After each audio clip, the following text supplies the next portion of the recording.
Glass for me. I'm about to tell you who Hugh Glass is. That is a glass plate. That is Hugh Glass. Hugh Glass is one of the manliest men you're about to hear about. No, that's a pelt of something he killed. Now let me tell you the story about Hugh Glass. You guys are going to be amazed by this. You ladies are going to be amazed by this. This isn't just a dude-friendly story. This is an incredible story, all right? Let me read this for you. Near the forks of the Grand River in present-day Perkins County, South Dakota, in August 1823, while scouting ahead of his trading partners for game for the expedition's trip, Hugh Glass surprised a grizzly bear mother with her 2 cubs. And before he could fire his rifle, the bear charged, picked him up, threw him to the ground. Glass got up, grappled for his knife, and fought back, stabbing the animal repeatedly as the grizzly raked him time and again with her claws. This is just the beginning of the story. Glass managed to kill the bear with help from his trapping partners Fitzgerald and Bridger, but was left badly mauled and unconscious. Another man on the team became convinced that Hugh Glass would not survive his injuries. This man asked for 2 volunteers to stay with Glass until he died and then bury him. Bridger, who was 19 years old, and Fitzgerald stepped forward and volunteered, and as the rest of the party moved on, they began digging his grave. Later, claiming that they are interrupted in the task by an attack of Arikari Indians, the pair grabbed Glass's rifle, knife, and other equipment and took flight. Bridger and Fitzgerald incorrectly reported that Glass had died. Despite his injuries, Glass regained consciousness. He did so only to find himself abandoned, without weapons or equipment, suffering from a broken leg, the cuts on his back exposing bare ribs, and all his wounds festering. Glass lay mutilated and alone more than 200 miles from the nearest American settlement at Fort Kiowa on the Missouri River. Now, in one of the more remarkable treks known to history, Glass set his own broken leg, wrapped himself in the bear hide that he had just killed, and he began crawling. To prevent gangrene, he laid his wounded back on a rotting log and let the maggots eat the dead flesh. Deciding that following the Grand River would be too dangerous because of hostile Indians, Glass crawled overland south toward the Cheyenne River. It took him 6 weeks to reach it. Glass survived mostly on wild berries and roots. On one occasion, he was able to drive 2 wolves from a downed bison calf and feast on the meat. Reaching the Cheyenne River, he fashioned a crude raft and floated down the river. He eventually reached the safety of Fort Kiowa and was able to recover his lost rifle.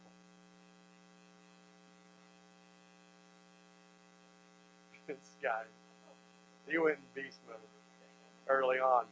Now, why am I telling you this story about Hugh Glass and his amazing trek through South Dakota to survival? Well, here's why. We celebrate survival stories like this. I love books about survival, mostly because I just want to be ready in case I'm in a situation. I just love hearing what they do to survive and process through, would I be able to do that? You know, it's like, yeah, just drink, fill your bottle with pee, whatever, you know. But what happens is when we celebrate these survival stories, when we celebrate when guys just kind of take their life in their own hands and crawl to safety with broken legs and bare hides and wounds and all this stuff, we celebrate that, and what happens is that starts to seep into the way we view our spiritual lives as well. And that starts to affect the way that we think about our relationship with Jesus. See, we like, as humans, just as Western people, we like to escape. We like to survive. We like to fix things. You know, we don't like to be rescued because on some level it means that we're helpless. And that just seems weak. Hugh Glass didn't want to be rescued. He wanted to live. And so he took it upon himself to survive. And we're like, yeah, that's awesome. We don't like admitting that we need to be rescued. We don't like admitting that we're helpless in some situations. And our obsession with survival stories like this creeps into our spiritual life as well, because we really don't like to admit that we need a Savior. We don't like to admit that Jesus might actually be the only answer. He might actually be the only hope we have. But we do need rescue. And that is the gift that you can't give yourself. That's what tonight's talk is called. The point of tonight, if you look on your listening guide, fill this in. The point, which is on the next screen here, it says, Jesus offers you his gift of a right relationship with God. Jesus offers you his gift of a right relationship with God. This is the point of our talk tonight.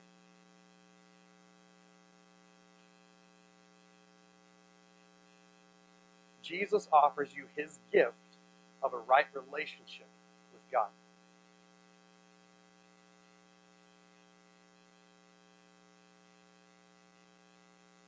All right, let's pray. Daddy, thank you for your word, and thank you for what we're about to talk about. And I pray that whatever might be hindering students would be removed. Whatever baggage might be weighing them down in this room would be left at the door. I pray that your word would speak. Use my mouth to communicate that and to be clear. And let this just hit home. This is good. This is a good passage, and I pray that I do it justice. I pray that you receive honor and glory. We love you. In your name, amen. All right, so Matthew got up earlier. He read Romans chapter 3. Romans 3:23 is one of those verses that you probably heard your whole life if you've been growing up in church. It's one of the salvation verses. But this entire section has a lot to it about getting a do-over, about a gift that you can't give yourself.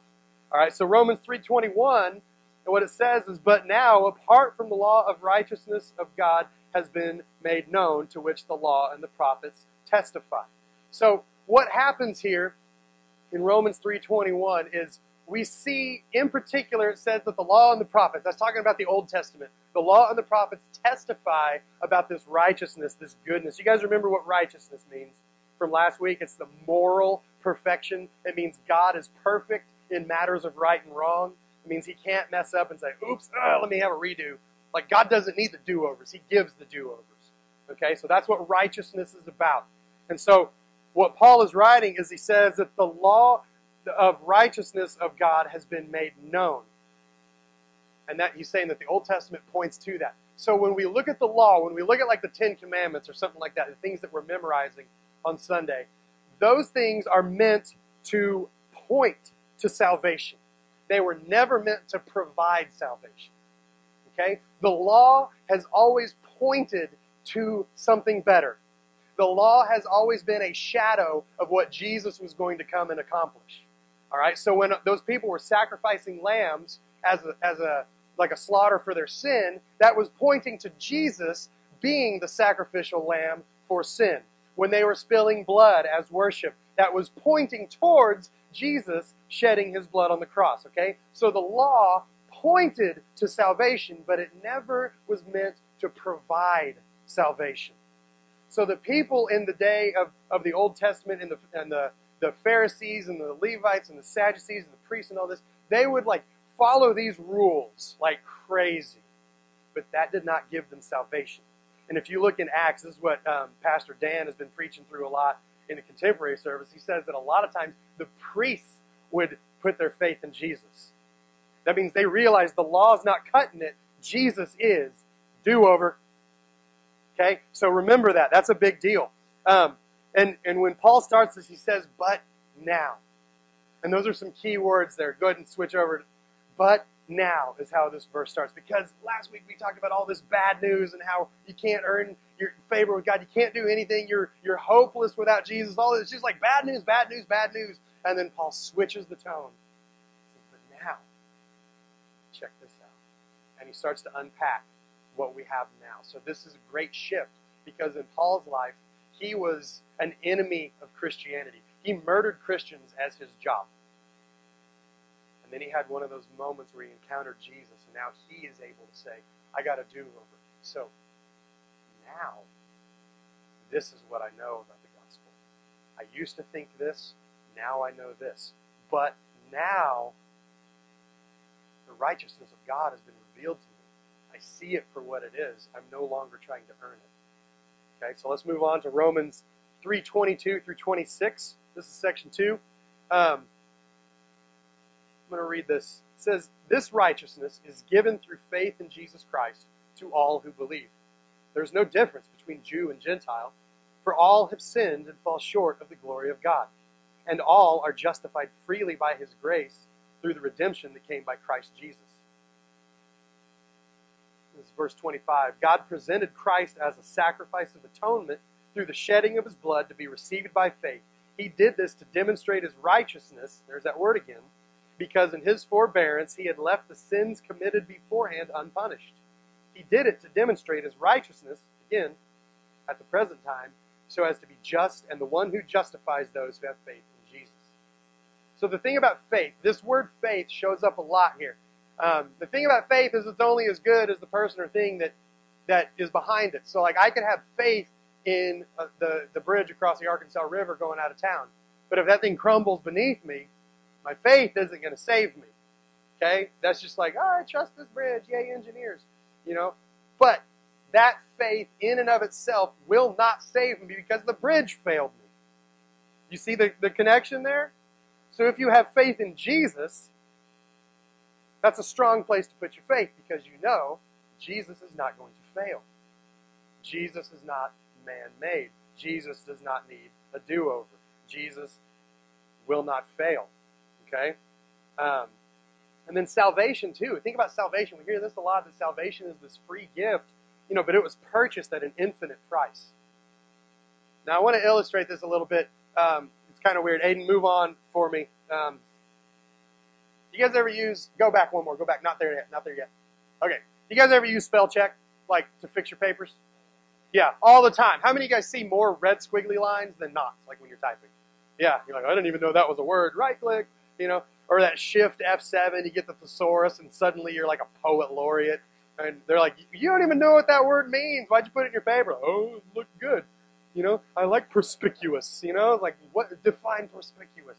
Anyway, it can be an awesome thing, right? So no matter like what your vocabulary level is at, you can be an expert at spelling at least. Even if it doesn't make sense and you get an F on your paper, you get an A on spelling because of spell check, right?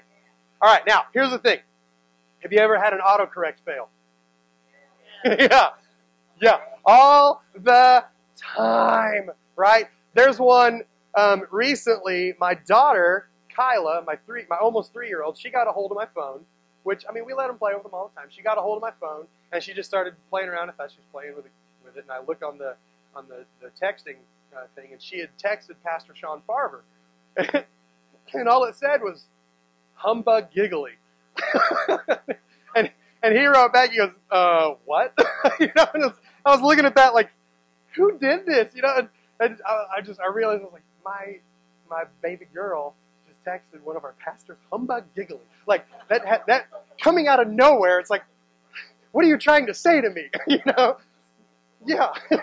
It's just, I'm speaking in tongues, "Humbug giggly," or whatever. We're in Tulsa, anything can happen. But I love looking online because you can find some autocorrect fails that are really good. So I have a couple I want to show you just to kind of show this. The first one here, do you remember who wrote the Swiggity Swag? Swiggity Swag! No! Swiggity Swag!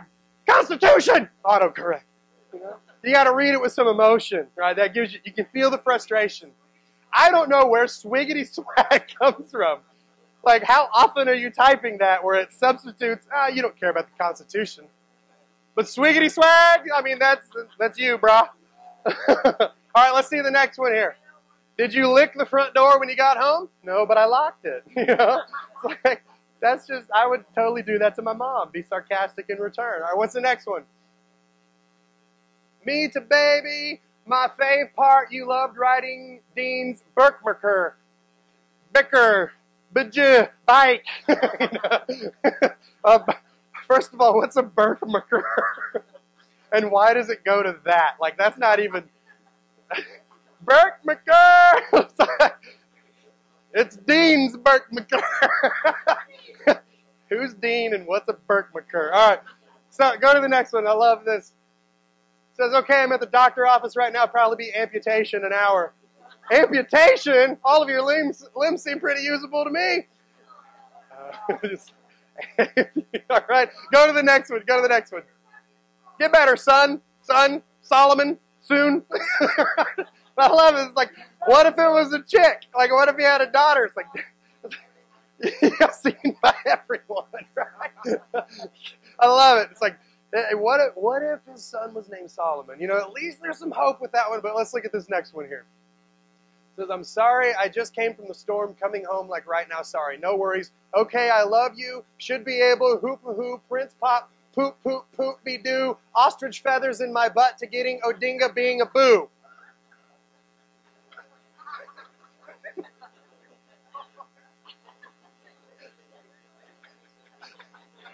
What? How do you get ostrich feathers in my butt out of anything? Like, and then poop, poop, poop, be doo. Like, and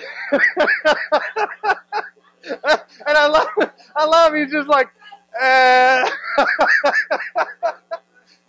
it's not just me. Siri thinks you mumble too. I can just see him like driving, trying to be good and not text while driving, and poop, poop, poopy doo, ostrich feathers in my butt comes out. It's like, all right. So, all right. So I think I got one more maybe. Let's look at the next one here. OMG, the racism. Tacos. How did that even happen? Well, what? The tacos were amazing, that's all. So,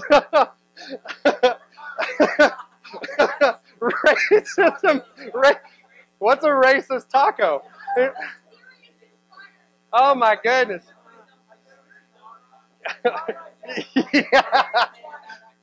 Yeah. Poop, poop. Poop, poop, poopy doo. That's all I'm saying, right? All right, but hey, guess what? There's actually a point to this madness. Did you know that? Yeah, get ready. Yeah, that's the point. That's the whole point. Good night, everybody. No. So, hey, why don't you go to the next slide for me, Aiden, just to get it off of there. No, I don't go to that one. Whatever. So here's the deal. When you're talking about faith and when you're talking about salvation, you're talking about a relationship with Jesus, there's an issue with that. See, one of the things that happens is when it comes to sin, we can't fix it ourselves. When it comes to papers and text messaging and Siri totally ditching us in our hour of need, we can fix that. You know, we can at least like go back and correct it and say, that's not what I meant. I meant tacos, you know, or whatever. Yeah. I meant ostrich feathers. But when it comes to sin, that's something that we can't fix ourselves. See, what happens is sin ruins our intentions.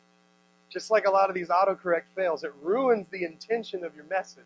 It's like you don't mean to say, I'm about to get an amputation. You know, it's like, oh, that totally ruins the entire message. You don't mean to be talking about racism when you meant tacos. It ruins the entire message. It ruins our intentions. So sin, when that comes into the picture, you can't go back and fix that because it's like once it's sent, it's sent. And then you got to do damage control. It's like, oh, I didn't mean that. I didn't mean that. I didn't mean that. Sorry. You know? But that's what happens when sin enters the picture is it ruins things. And when it comes to God's grace, man, we're made new freely. But check this, the price wasn't cheap. Just because grace is free doesn't mean it's cheap. And that is a weird thing to say. God gives His grace freely, but it cost Him an infinite price. And there's two big words that stand out in this passage. They're highlighted up here. When you go back and read through this, you see a word called redemption, and you see blood. And this is how sin is fixed. Because sin ruins our intentions, and we can't go back and fix it. All we can hope for at best is damage control. We really need a do-over with some of the stuff that's happened in our lives, with some of the choices we've made. But when we see words like redemption and blood, let me explain why that's a big deal. Because what redemption means is that it's payment of a price to free someone or something. It's payment of a price to free someone or something. On a very basic, like kindergarten level, when you redeem tickets at Incredible Pizza, you pay a price to set some little trinket free to come home with you. Okay? Let's ramp that up to a mid-high audience, though. when Jesus dies on the cross, he pays a price to set you free to come home with him. That's what redemption is. We are incredible pizza trinkets until we are bought and given value. Now, there's another big word that shows up, and that's blood. It's not just a payment. It's not just giving cardboard tickets. It's not just paying money. It's shedding blood. It's releasing life. It is letting go of everything that Jesus held dear. It is God releasing his only son, his only child. Now, the thing you need to know about this is that in the Old Testament, worship was bloody. When we come to worship, we're in our Sunday best, our shirts are tucked in, we're standing there with our hands in our pockets. Nobody gets hurt. In the Old Testament, worship meant you heard cows going, and all this blood just gushing out, right? And there's an altar in the temple, and it was always splattered with blood. That was the priest's job, was they would catch it in a bowl and splash it against the altar, and it would spray, and it would get on them, and it would pour down and flow down the steps. Worship was a bloody thing. And remember what I said earlier, that all of this was meant to point to Jesus. It was never meant to provide salvation. It was meant to point to it. So when you hear blood, God's people sacrificed these animals to pay for their sin, but this obviously could never, ever fully pay for sin. That's why Jesus had to come. If it was up to just animal sacrifice, it's like, cool, we're going to have like neighborhood block parties and barbecue every weekend for the rest of eternity because we can't not. We always have to sacrifice. But Jesus came as the sacrifice to finish it and say, guess what? There's going to be an even better barbecue once you get up to heaven with me. It's going to be sweet. You know, there's going to be that wedding feast. First thing we're going to do is party. I mean, come on. That's going to be awesome. Yeah. So check this out. Only the perfect blood of Jesus could cancel the curse once and for all. Because freedom isn't free.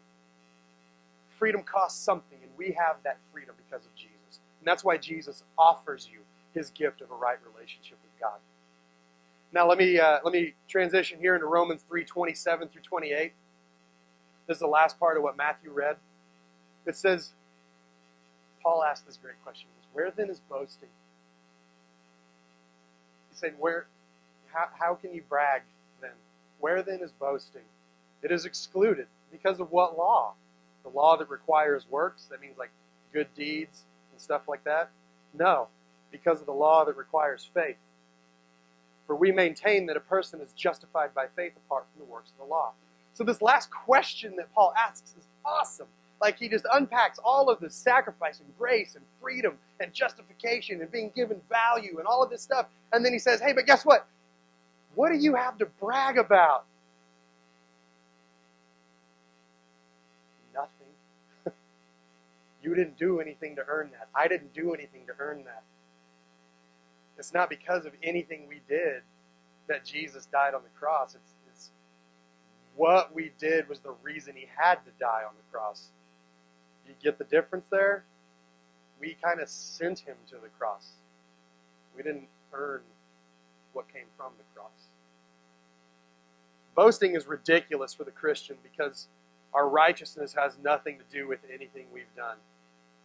Now, our salvation, it doesn't result from our good works, no matter how intense they may be.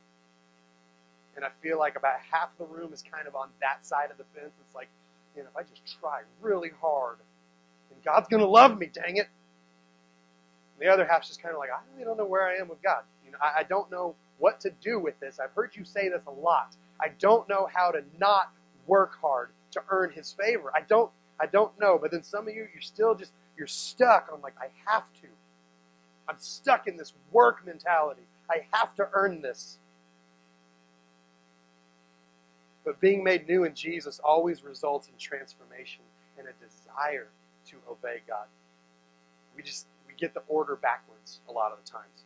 Now, for us to brag about our faith or feel superior because of it is about as silly as this next video of Richard Sherman, the cornerback from Seattle. Did you guys see this post-game interview? Okay, why don't you show this and just listen to what he has to say. Well, that was awesome.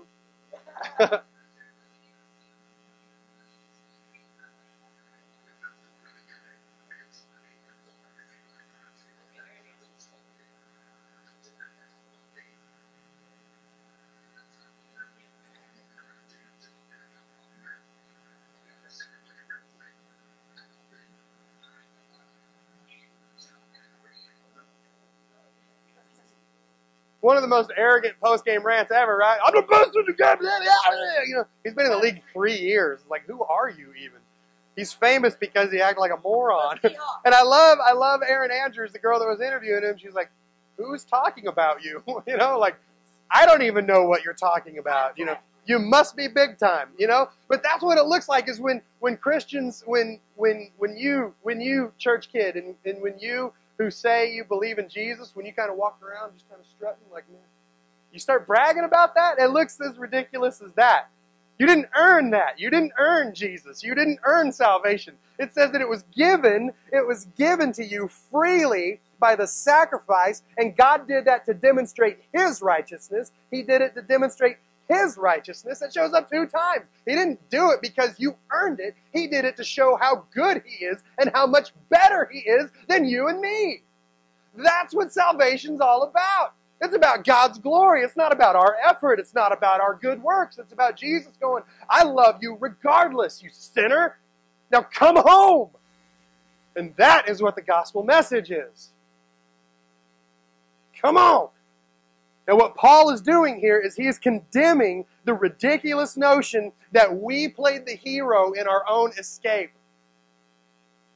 Go back to the very beginning. We don't like admitting that we need rescue because we feel helpless. And we don't want to feel helpless because we're Americans, dadgummit. We want to pull ourselves up by our bootstraps and fix things and survive and rescue ourselves.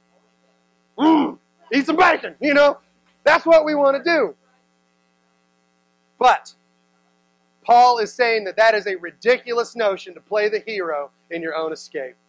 Jesus deserves all the credit. Now check out this quote from Jerry Bridges, and then I'm going to split you guys up into your talkback groups. All right. Jerry Bridges says this. Listen up. Your worst days are never so bad that you are beyond the reach of God's grace.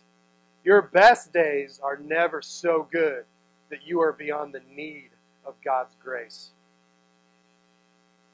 Now, on the back of your listening guide, there's a couple options of how to take this a step further. You know, listening to this is awesome. It's fun. It's great to hear the Word of God. The next step, if you're there, do something with it. Don't just consume and absorb. I mean, if that's where you are spiritually, cool.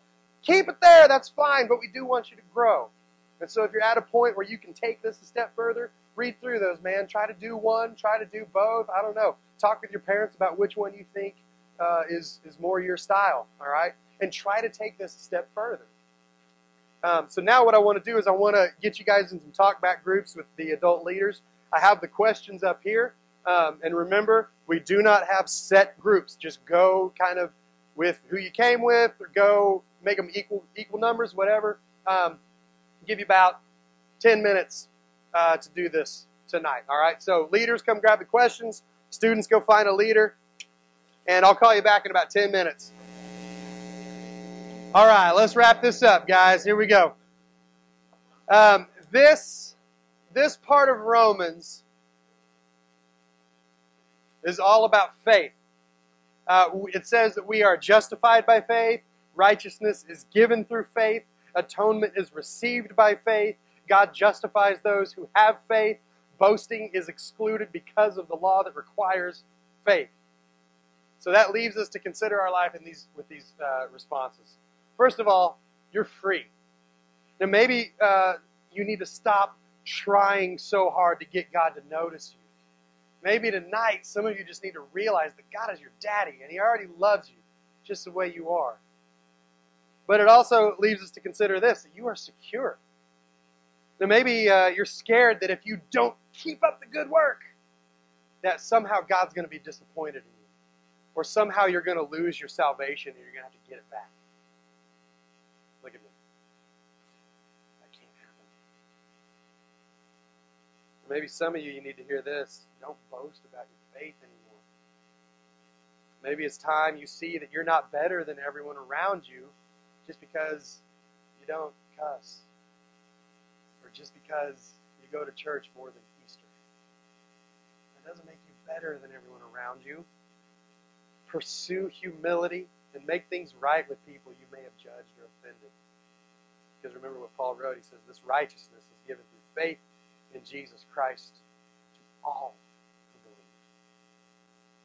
See, Jesus lived the perfect life and stood in as a substitute for us. And through his death, we are forgiven and we are able to have a relationship with God.